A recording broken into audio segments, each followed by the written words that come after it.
Good afternoon from Big Sky Country. I'm Stacy, owner of Montana Used Bricks. And usually I have a wonderful topic that I will discuss with you, but this week I've got nothing. I don't have anything, I can't think of anything, and it's just been one of those weeks where this is the best I can do. This week has been really busy with my day job to the point that I actually closed down my store for about 4 or 5 days just so I could focus on my day job and I didn't have to worry about the orders, stress about not getting them out fast enough. And whenever I close my store, I do leave a bypass password in the description so that somebody can still come in and buy from my store, but with the understanding they're going to have to wait until we reopen. And I did have somebody put in an order using the password, so I do have to work on that today. I did finish up the stuff I was behind on in my day job, so I did reopen my store.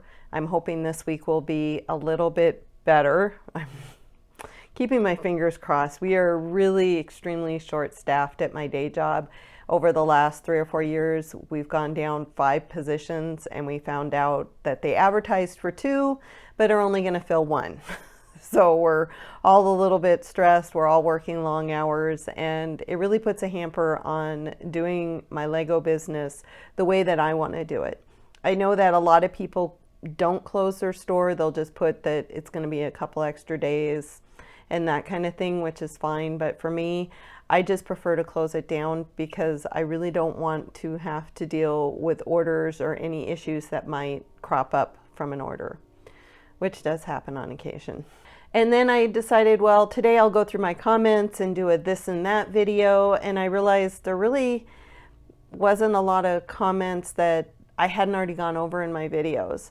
One of them that I have seen a couple of times, even though I do know I mentioned this early on in one of my earlier videos, is telling the difference between the colors. And the comment was, "Hi Stacy, I'm starting a Bricklink store over in the UK specializing in secondhand Lego and I'm struggling. How do I best tell the difference in colors? It's really hard for me to tell the difference between the grays and the light bluish gray, for example. There are so many and the colors look different on Bricklink compared to Google. Any help would be appreciated."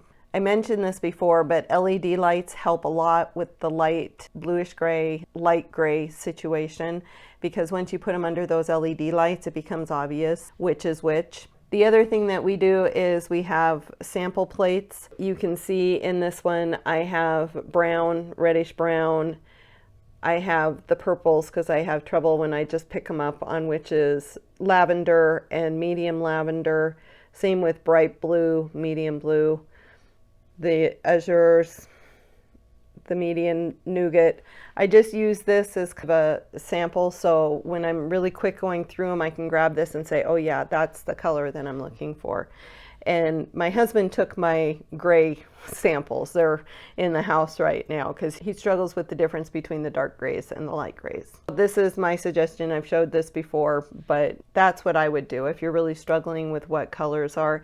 And it just takes time. Once you start learning them, you'll pick them up and you'll know what they are just by looking at them.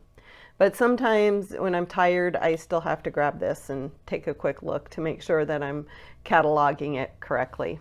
I got a lot of comments on how I organize my Lego parts, and a lot of the comments have to do with the Pack-A-Mac storage that I have, and a lot of people are mad because I have them and they're no longer available, which I think is a shame because when I asked, I believe in 2019, maybe it was late 2018, I sent an email because they were out of stock, and I sent an email to the company over in the UK, and they said, yeah, we're just waiting on the shipment from China and then we'll have them.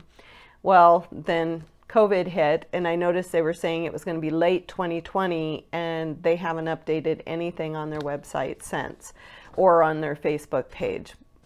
And I'm really bummed about that because I was really hoping to get at least another set of 8, if not 16 of those and really fill out my shop. I keep looking on eBay hoping somebody is going to resell them, but it hasn't happened yet. So hopefully maybe sometime in the future somebody will come up with a similar idea, or maybe the company out of the UK will start selling in the US again.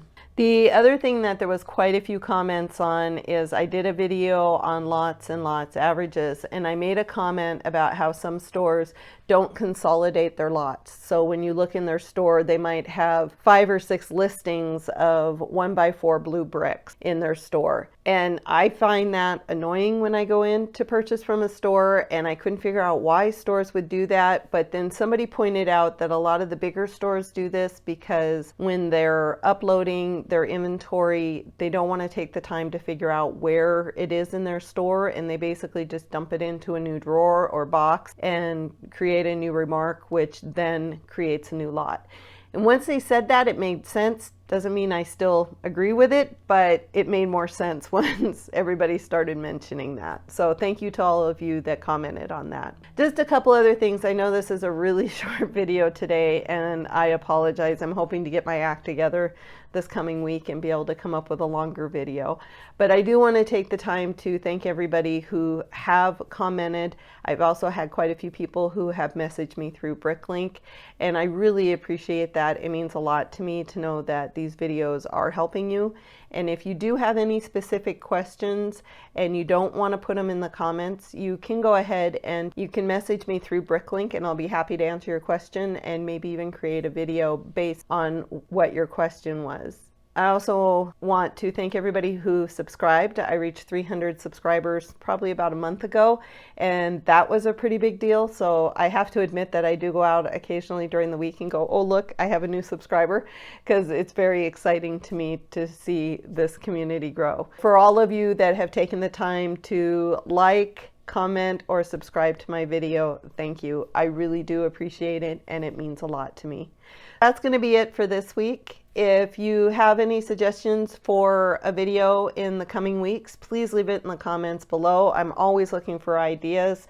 I'm to that point now where I'm starting to run out of ideas, but yet I don't spend enough time in my shop to do a really good vlog video either. So I'm struggling a little bit, so anything you can come up with to help me would be great, and I would be happy to do a video about it. So I want to thank you again, and we will see you next week. Bye.